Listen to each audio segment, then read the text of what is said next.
Welcome back दोस्तों। आज की इस वीडियो में हम लोग बात करने वाले हैं नर जनन तंत्र यानी कि मेल रिप्रोडक्टिव सिस्टम के बारे में। दोस्तों, नर जनन तंत्र में वृषण यानी कि टेस्टिस, वृषण कोश यानी कि स्क्रोटम, अधिवृक्क यानी एपिडिडमिस, शुक्रवाहक यानी कि वेस डिफरेंस, मूत्र मार्ग यानी कि यूरेथ्रा, सीसन यानी पेनिस और सहायक ग्रंथि यानी कि एसोसरी ग्लैंड्स सम्मिलित होता है। तो चलिए हम लोग एक एक करके डिस्कस करेंगे। सबसे पहले वृषण यानी कि टेस्टिस के बारे में जानेंगे। नर के लैंगिक अंग में वृषण यानी टेस्टिस प्रमुख जनन ग्रंथि है। ये उदर से बाहर त्वचा व संयोजी उत्तक यानी कनेक्टिव टिश्यू की बनी एक थैली के भीतर स्थित होती है, जिन्हें स्क्रोटम यानी कि वृषण कोश कहते हैं। वृषण कोश सामान्य नाम जिसको अंडकोश या फोता भी कहते हैं। संरचनात्मक रूप से प्रत्येक वृषण सफेद तंतुयुक्त संयोजी उत्तकों के एक संपुट यानी कि कैप्सूल में बंद रहता है और इसमें 3 परतें होती है। सबसे बाहरी परत को बोलेंगे ट्यूनिका वेजाइलस, मध्य परत ट्यूनिका एल्ब्यूजिनिया और आंतरिक परत को बोलेंगे ट्यूनिका वैस्क्यूलोसा। प्रत्येक वृषण में लगभग 250 वृषण पालिका यानी कि टेस्टिकुलर लेब्यूल्स होती है तथा प्रत्येक वृषण पालिका में 2 से 3 अत्यधिक कुंडलित नलिकाएं होती है, जिन्हें शुक्रजनक नलिका कहते हैं। नेक्स्ट अगर बात किया जाए तो शुक्रजनित नलिका की संख्या 750 से लेकर के 1000 तक हो सकती है। शुक्रजनक नलिका में अस्ट्रोली तथा नर जर्म कोशिका यानी मेल जर्म सेल होती है। अस्ट्रोली कोशिका शुक्राणुओं को पोषण देती है तथा इन्हीं बिन नामक प्रोटीन हार्मोन का स्राव होता है। जो FSH हार्मोन के कार्य का नियमन करता है। नर जर्म कोशिका शुक्राणुओं का निर्माण करती है। शुक्रजनक नलिकाओं के बीच में खाली स्थान होती है जिसमें लीडिंग कोशिका होती है। ये कोशिका नर लिंग हार्मोन टेस्टोस्टेरोन का स्राव करती है। टेस्टोस्टेरोन नर में प्राथमिक व गौण लैंगिक लक्षणों को बनाए रखता है। शुक्रजनक नलिकाएं छोटी छोटी नलिकाओं के घने जाल में खुलती है, जिसे वृषण जालक यानी कि रेट टेस्टिस कहते हैं। रेट टेस्टिस वृषण जालक जो होता है, वृषण जालक से 15 से 20 शुक्र वाहिकाएं निकलती है जो अधिवृक्क में खुलती है। अब हम लोग वृषण कोश के बारे में जानेंगे यानी कि स्क्रोटम के बारे में। वृषण कोश ताप नियंत्रक की भांति कार्य करती है। यह वृषण का तापमान शरीर के तापमान से 2 से 3 सेल्सियस नीचे बनाए रखता है, जो तापमान शुक्राणुओं के परिवर्धन के लिए अनुकूल होता है। वृषण कोश डार्सोट पेशी तथा क्राइस्टर पेशी के द्वारा उदर गुहा से जुड़ा रहता है। सर्दियों में वृषण कोश का ताप कम होने पर डार्टोस पेशी तथा क्रीमास्टर पेशी सिकुड़कर वृषण कोश को उदर गुहा के पास कर लेती है। यदि शरीर का ताप अधिक होता है तो डार्टोस पेशी और क्रीमास्टर पेशी शिथिल होकर वृषण कोश को उदर गुहा से दूर कर लेती है। नेक्स्ट अगर देखा जाए तो जनन के समय वृषण उदर गुहा के बाहर वृषण कोश में नहीं आते। चलिए इसे बोलेंगे क्रेप्टो साइडिस कहते हैं इसे।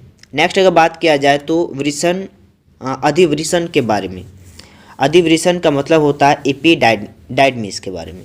प्रत्येक अधिवृषण एक लंबी अत्यधिक कुंडलित होती है जो वृषण से जुड़ी रहती है और वृषण कोश के अंदर विद्यमान रहती है। अधिवृषण में शुक्राणु संचित रहते हैं। अधिवृषण शुक्राणु यानी कि स्पर्म के वृषण से परिवहन के लिए एक मार्ग प्रदान करता है और ये अधिवृषण 3 भाग में होता है। पहला शीर्ष अधिवृषण, नेक्स्ट मध्य अधिवृषण और पुच्छ अधिवृषण। नेक्स्ट अगर बात किया जाए शुक्रवाहक के बारे में, तो प्रत्येक अधिवृषण से नली के रूप में एक शुक्रवाहक निकलता है। यह मूत्र मार्ग के ऊपर से होता हुआ आगे बढ़कर उदर की भीतर पहुंचता है और शुक्राशय की वाहिका से मिलकर स्खलनीय वाहिका मतलब कि इजैकुलेटरी डक्ट का निर्माण करता है। स्खलनीय वाहिका मूत्र मार्ग में खुल जाती है। नेक्स्ट अगर देखा जाए मूत्र मार्ग के बारे में यानी यूरेथ्रा के बारे में, तो नर में मूत्र मार्ग लगभग 10 से 15 सेंटीमीटर लंबा व 3 भागों में विभेदित होता है।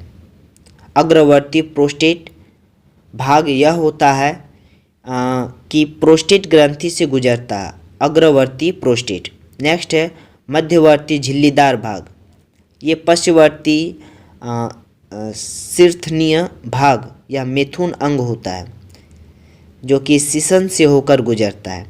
अब मूत्र मार्ग शुक्र एवं मूत्र दोनों के लिए मार्ग का कार्य करता है।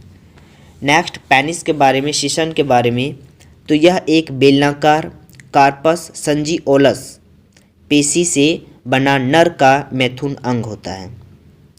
मूत्र मार्ग इनके केंद्र से होकर गुजरता है और शुक्र व मूत्र दोनों के लिए एक ही पथ होता है। लैंगिक उत्तेजना के दौरान स्पंजी कोशिकाओं में रुधिर भर जाने से यह कड़ा व खड़ा हो जाता है।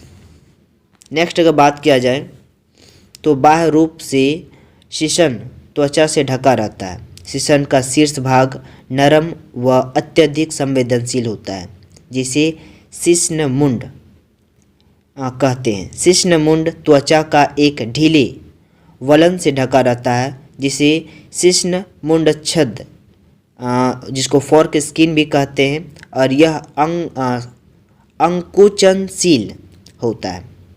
चलिए नेक्स्ट अगर बात किया जाए सहायक ग्रंथि यानी कि एसोसरी ग्लैंड के बारे में, तो नर के लैंगिक अंग में निम्न सहायक ग्रंथि पाई जाती है, जैसे कि पहला है आपका शुक्राशय। तो शुक्राशय यह एक जोड़ी ग्रंथि है जो मूत्राशय का आधार पर स्थित होता है।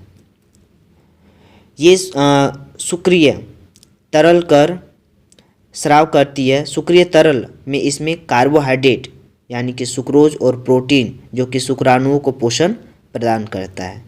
यह स्राव सिसन से स्खलित शुक्र से बाहर निकलने वाली वीर्य का 40 से 80% भाग होता है। नेक्स्ट अगर बात किया जाए तो प्रोस्टेट के बारे में, प्रोस्टेट ग्रंथि, तो प्रोस्टेट ग्रंथि मूत्र मार्ग का प्रथम भाग को चारों ओर से घेरे रहती है। यह एक क्षारीय तरल का स्राव करती है जो मूत्राशय से विसर्जित होता है। यह तरल शुक्राणुओं को जीवित रखता है और उन्हें तेजी से तैरने में सहायता प्रदान करता है। पुस्तर ग्रंथि का स्राव वीर्य का 5 से 30% भाग होता है। नेक्स्ट अगर बात किया जाए कॉपर ग्रंथि, तो कॉपर ग्रंथि जो होता है ये वोल्वे यूरेथ्र ग्रंथि इनको कहते हैं। ये एक जोड़ी ग्रंथि है जो पोस्टर ग्रंथि के नीचे स्थित होती है। कॉपर ग्रंथि एक सफ़ेद श्यान क्षारीय स्राव निकलती है जिसे स्नेहक का कार्य करता है। नेक्स्ट सीमन के बारे में यानी कि वीर्य के बारे में पढ़ेंगे। तो वीर्य एक गाढ़ा सफ़ेद रंग का तरल होता है जो शुक्राणु तथा शुक्रजनक नलिकाओं, शुक्राशय, प्रोस्टेट ग्रंथि तथा वोल्वो यूरेथ्र ग्रंथि का निर्माण करता है। इन सब का मिश्रण होता है।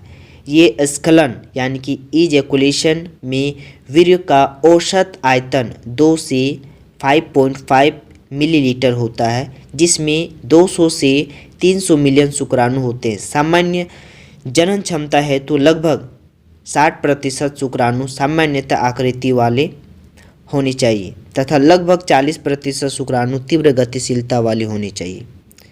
जब शुक्राणु की मात्रा 20 मिलियन पर मिलीलीटर से नीचे होता है तो इसे बाध्यता कहते हैं।